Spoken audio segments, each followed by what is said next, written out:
আমার ধর্ম কখনো মন্দিরে হামলা করার জন্য অনুমতি দেয় নাই। আমার নবী কোনো গির্জায় হামলা করে নাই, কোনো মন্দিরে হামলা করে নাই, কোনো বেঈমানের উপরে অবিচার করে নাই। তার ধর্ম পালনের স্বাধীনতা দিয়েছে। তো বাংলাদেশে যারা মন্দিরে হামলা করেছে, অনেকে হয়তো পলিটিক্যাল কারণে, কোন অস্থিতিশীল পরিবেশ করার জন্য, রাজনৈতিক স্বার্থ হাসিল করার জন্য মন্দিরে হামলা করে হিন্দু মুসলমানের দাঙ্গা বাঁধানোর চেষ্টা করতে পারে, অথবা মন্দিরের দুই কমিটির লোক এক কমিটি আর এক কমিটির ফাঁসানোর জন্য এটা করতে পারে। কিন্তু আসলে এটা ধর্মীয় সেনসিটিভ মানুষের দেশে এটা অনেক বেশি সমালোচনার শিকার হয়েছে। কারা করেছে জানি না, তবে আজ পর্যন্ত কোন মসজিদের মুসল্লি, কোন মসজিদের ইমাম মুয়াজ্জিন, কোন মাদ্রাসার ছাত্র, কোন মাদ্রাসার উস্তাদ ইসলামী পরিচয় বহন করে এমন কোন ব্যক্তি মন্দিরে হামলার সঙ্গে জড়িত ছিল না। এটাই প্রমাণ করে মন্দিরে যারা হামলা করেছে নামে মুসলমান হইলেও এরা মুসলমানদের কেউ নয়।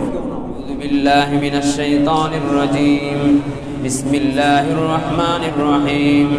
ألم تر كيف فعل ربك بأصحاب الفيل ألم يجعل كيدهم في تضليل وأرسل عليهم طيرا أبابيل ترميهم بحجارة من سجيل فجعلهم كعصف مأكول। এই সূরাতুল ফিলের মধ্যে যেই বিষয় আলোচনা করা হয়েছে এটাও নবীর জন্মের পূর্বাভাস নিয়ে আলোচনা করা হয়েছে। নবীজির জন্মের ওই বছরই, যে বছর নবীজির জন্ম হয়েছে ওই বছরেই সম্ভবত নবীর জন্মের 40-50 দিন আগের ঘটনা। ওই জায়গার মধ্যে আব্রাহা নামক মক্কার ওই এলাকায় তখন ইয়েমেনের রাজত্ব ছিল। এখন যে ইয়েমেন ছিল তখন অনেকগুলো রাষ্ট্রের অধিপতি, ইয়েমেনের অধীনে ছিল মক্কা নগরী। তো মক্কায় তাদের শাসক নিযুক্ত করা হয়েছিল আব্রাহা। তখন শাসকদেরকে গভর্নর বলা হতো।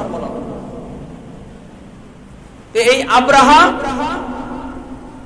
মক্কার গভর্নর নিযুক্ত হয়ে দেখে এদেশের মানুষেরা কাবা বাইতুল্লাহ তাওয়াফ করে। ওই সময় নবী দুনিয়াতে আসে নাই, কিন্তু ঈসা আলাইহিস সালামের ধর্ম রানিং ছিল, ওটাই আল্লাহর মনোনীত দিন ছিল। আর কাবা তো সেই হযরত ইব্রাহিম খলিলুল্লাহ সময় থেকেই প্রতিষ্ঠিত হয়ে আছে। তো উনি এখানে এসে দেখে যে সারা পৃথিবীর বিভিন্ন জায়গার মানুষ এই কাবায় আসে, এখানে হজ করে, এখানে তাওয়াফ করে, এখানে সাফা মারওয়া সাই করে। এগুলো তো ওই সময় থেকেই হয়ে আসছে। তো এই আব্রাহা তো ছিল মূর্তি পূজক। আব্রাহার তখন বিষয়টা হিংসা হলো, আমি এই মক্কার শাসক, আর এই মক্কার মানুষেরা আমি যেই প্রভুর ইবাদত করি এই মক্কার মানুষেরা সেই প্রভুর ইবাদত করে না। এই মক্কার মানুষেরা কাবার ইবাদত, কাবাকে তাওয়াফ করে, কাবাকে সম্মান করে, আল্লাহর ইবাদত করে। আর আমি চাই আমার এই রাজ্যে যারা আছে এরা মূর্তির পূজা করে। এজন্য এই আব্রাহা বিশাল ডিজাইন করে রাজকীয় ভাবে একটা মূর্তির একটা গির্জা স্থাপন করছে। মক্কার লোকদেরকে আহ্বান করতেছে, তোমরা যে বাইতুল্লাহ যাও, আমার এই জায়গায় আসো, এই জায়গায় তাওয়াফ করো, এই জায়গায় মূর্তিরে প্রণাম করো, এই জায়গায় তোমরা এই করো। তো মক্কার কুরাইশ বংশের মানুষেরা বিশেষ করে বংশ পরম্পরায় কাবা শরীফের মুতাওয়াল্লির দায়িত্বে ছিল কুরাইশ বংশের মানুষেরাই। কুরাইশ বংশের মানুষদের কাছেই এই কাবা শরীফের চাবি থাকতো, এরাই কাবা শরীফের খাদেম হিসেবে বংশ পরম্পরা দায়িত্ব পালন করে আসে। তো কুরাইশ বংশের যেই বংশ থেকে আল্লাহ নবী পাঠাবে সেই বংশের মানুষদেরকে দিয়ে আল্লাহ তো ওই মূর্তি পূজা করাবে না। তো আল্লাহ তাআলা হেফাজত করেছেন। তো কুরাইশ বংশের কেউ আব্রাহার ওই মূর্তি পূজা করার জন্য আর যায় নাই। এর মাঝে অনেকগুলো বিচ্ছিন্ন ঘটনা ঘটছে। যেহেতু সংখ্যাগরিষ্ঠ সেখানে কাবার লোকেরা, আর সংখ্যালঘু সেখানে ওই মূর্তির লোকেরা। এরা যেহেতু সংখ্যায় বেশি, অনেক সময় থাকে না এই পক্ষ ওই পক্ষের বিরুদ্ধে কিছু কথা বলে। যেমন বাংলাদেশে গত সপ্তাহে সাম্প্রদায়িক সম্প্রীতি নিয়ে আলোচনা করলাম, কারণ টের পাওয়া যাচ্ছিল যে এরা ধরনের কিছু ঘটনা ঘটবে। কোন একটা তৃতীয় পক্ষ বাংলাদেশে হিন্দু মুসলিম দাঙ্গা বানানোর অপচেষ্টা চলছে। গত শুক্রবার থেকে আজ শুক্রবারের মাঝে বাংলাদেশে প্রায় সাংবাদিকদের জরিপ মতে, ভুল সত্য আল্লাহ ভালো জানে, আমি অন্তত পড়েছি প্রায় 70টা মন্দিরে হামলা করা হয়েছে, আবার ওনারাও অনেকগুলো মসজিদে হামলা করছে, তবে সেটার সংখ্যা কম। আর মন্দিরে হামলা করছে, এই হামলাটা কারা করছে সেটা অন্য বিষয়, কিন্তু কোন ধর্মপ্রাণ মুসলমান কোন মন্দিরে হামলা করতে পারে না। আমার ধর্ম কখনো মন্দিরে হামলা করার জন্য অনুমতি দেয় নাই। আমার নবী কোন গির্জায় হামলা করে নাই, কোন মন্দিরে হামলা করে নাই, কোন বেঈমানের উপরে অবিচার করে নাই, তার ধর্ম পালনের স্বাধীনতা দিয়েছে।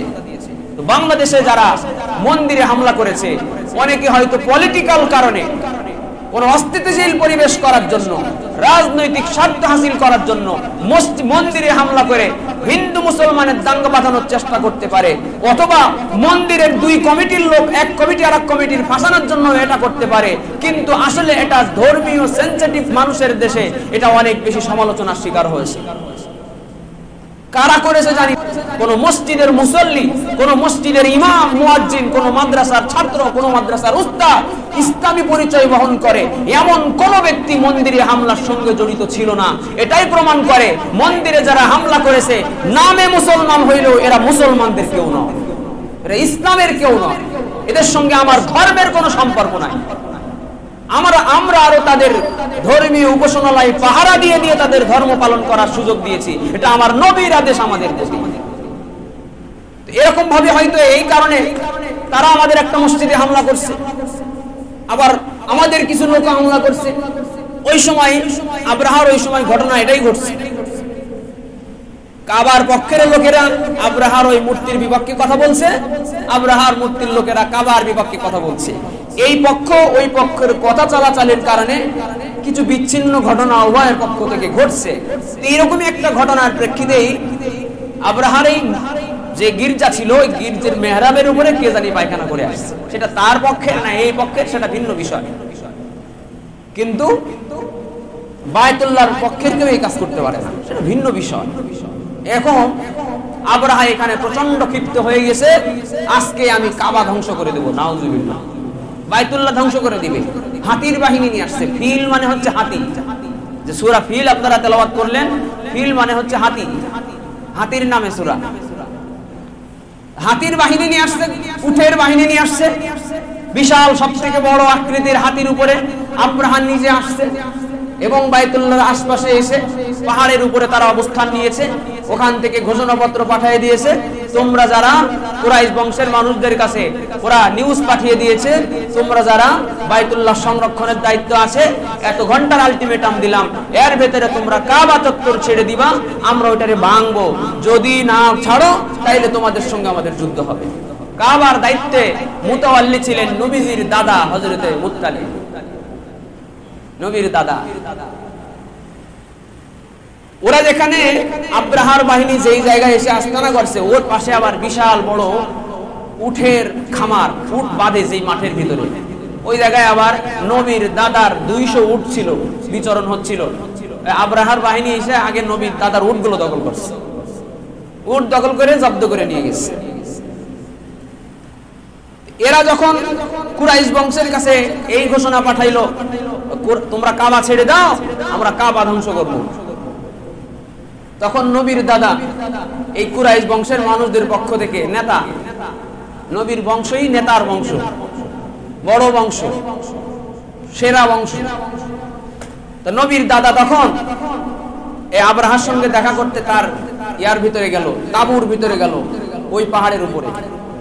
তো নবীর দাদা তো দেখলে তো বোঝা যায়, তো নবীর দাদার চেহারা দেখেই এই আব্রাহার শরীরের মধ্যে ভয় কম্পন শুরু হয়ে গেছে। কারণ যেই রকম মুসলমান, সেরকম দেহ, সেরকম চেহারা, সেরকম ভদ্র এবং ভাব গাম্ভীর্যল একটা চেহারা। তো নবীর দাদা যখন এই তাঁবুর ভিতরে ঢুকছে, আব্রাহা জালিম তখন নবীর দাদারে দেখে নিজের চেয়ার চেয়ে নবীর দাদারে চেয়ারে বসায় ও নিজে বসে গেছে। সুবহানাল্লাহ। নবীর দাদা বলতেছে, ও মনে করতেছে যে কুরাইশ বংশের পক্ষ থেকে আসছে, হয়তো চাবি হাতে তুলে দিতে আইছে, নাই যুদ্ধের ঘোষণা কিছু একটা দেবে। কিন্তু নবীর দাদা ওই বিষয়ে কোনো কথাই বলে না। উনি বিরাট টেকনিক্যাল মানুষ, কৌশলের মানুষ। উনি বলছেন, তোমার লোকেরা আমার 200 উট দখল করেছে, তাড়াতাড়ি দিয়ে দিতে কও। কয় আপনি কি এই বলার জন্য আসছেন? কয় আমি এই বলার জন্য আসছি। কয় এটা দিয়ে দিলাম, আর কি বলবেন? কয় আর কিচ্ছু বলবো না। আমি তো ভাবছি তুমি আসছো কাবার বিষয়ে আলোচনা করতে। নবীর দাদা বলে কাবার বিষয়ে আমি আলোচনা করব না, আমি ওই উটের মালিক, আমি উটের বিষয়ে কথা বলতে আসছি, আর কাবার বিষয়ে ফয়সালা করবে যিনি কাবার মালিক। সুবহানাল্লাহ। কাবার বিষয়ে আমি কথা বলবো না, কাবার বিষয়ে কাবার মালিক তোমার সঙ্গে ফয়সালা করবে। তোমার যদি মনে চাই কাবা ভাঙতে যাও, ফয়সালা হবে কাবার মালিকের সঙ্গে, আমাদের এখানে কোনো ইখতিয়ার নেই। কাবা তো আল্লাহ হেফাজত করবেই। আবার রাগ হয়ে গেল, আব্রাহা অহংকার এবং দম্ভ প্রকাশ করলো। নবীর দাদা ওখান থেকে চলে আসলেন অহংকার এবং দম্ভ নিয়ে, হস্তি বাহিনী নিয়ে যখন কাবার সীমানায় প্রবেশ করলো, হাতিগুলো তো আর সামনে আগায় না, হাতিগুলো তো আর সামনে আগায় না। সামনে আগাইতে বললেই বসে পড়ে, আর পেছনে যাইতে বললেই দৌড়ে পিছনে চলে যায়। হাতিগুলোর ইশারা দিয়ে বুঝাই দিয়েছে এই কাবা তোর মালিকের কাবা, এটা ভাঙা যাবে না। ইশারা দিয়ে বুঝাই দিয়েছে কে? আল্লাহ বুঝাই দিয়েছে। হাতিগুলো আর সামনে যায় না, দৌড়ে দৌড়ে দূরে দূরে চলে যায়। তারপরেও এই এরিয়ার ভিতরে যারা এখনো যায় নাই, ঘাট তারামি করে দাঁড়ায় ছিল হাতি নিয়ে, এদেরকে ধ্বংস করার জন্য আল্লাহ তাআলা আবাবিল বাহিনী পাঠিয়ে দিয়েছে। সুবহানাল্লাহ। আলাম তারা কাইফা ফাআলা রাব্বুকা বিআসহাবিল ফিল, তোমরা কি দেখো নাই ওই আসহাবে ফিল অর্থাৎ পাখির বাহিনী কি তোমরা দেখো নাই?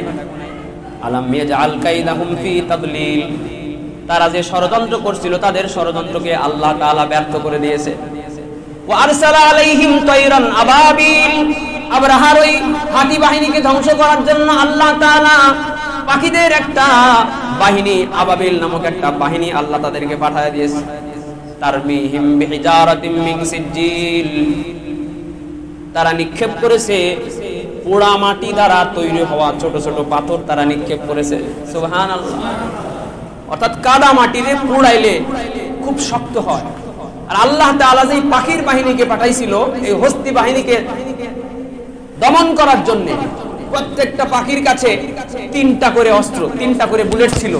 বুলেট হচ্ছে কাদা শুকানো পোড়া মাটি, ছোট ছোট বন্দুকের গুলির মতো ছোট ছোট।